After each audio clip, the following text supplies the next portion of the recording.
আসসালামু আলাইকুম শেখ। ওয়ালাইকুম সালামতুল্লাহ। আমার বয়স 25 বছর, আমার বিয়ে হয়নি, জানি না ছেলে না মেয়ে, জিজ্ঞেস করছে। আল্লাহ সহজ করুন। আমার কি গুনাহের কারণে এই রিজিক বিয়ে থেকে বঞ্চিত হয়ে গেছি? হতেও পারে।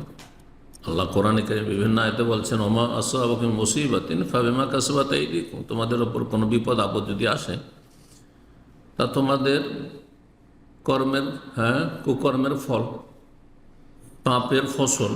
জি, তবে মা কাসাবাত আইদিকুম ওয়া ইয়াফু আন কাসীর, অনেক আল্লাহ মাফ করেন। তো এটাও আল্লাহ মাফ করতে পারেন যদি তাই হয় যে আপনার জীবনে গুনাহ হয়েছে, আর বুঝতে পারছেন আমার গুনাহ আছে, আর বিভিন্ন ক্ষেত্রে বাধাগ্রস্ত হচ্ছে, তার মধ্যে বিয়ে হচ্ছে না, বা ভালো পাচ্ছেন না, মনের মতো পাচ্ছেন না, বিভিন্ন অশান্তি আছে, আর্থিক সংকট আছে, রিজিকে বরকত নাই, অসুস্থ হচ্ছেন বেশি, তার মানে আত্মপর্যালোচনা করতে হবে, নিজের হিসাব করতে হবে যে আমার পাপ আছে, এই পাপের হয়তো এটা হচ্ছে কর্মফল, শাস্তি, আযাব, পার্থিব আযাব।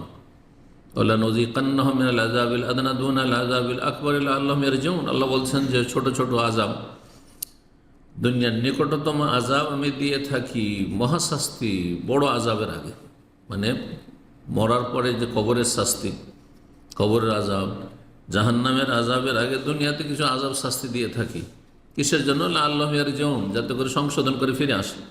কারণ দুনিয়া যতদিন আছেন ততদিন ভালো মানুষ হওয়ার সুযোগ আছে, সংশোধন করার সুযোগ আছে, কিন্তু মরে গেলে কলমা পড়ার সুযোগ নেই, আল্লাহ বলারও সুযোগ নেই, কোনো একটা নেকি করার কোনো সুযোগ নেই। এন কাতা আনো আমল বন্ধ হয়ে যাবে।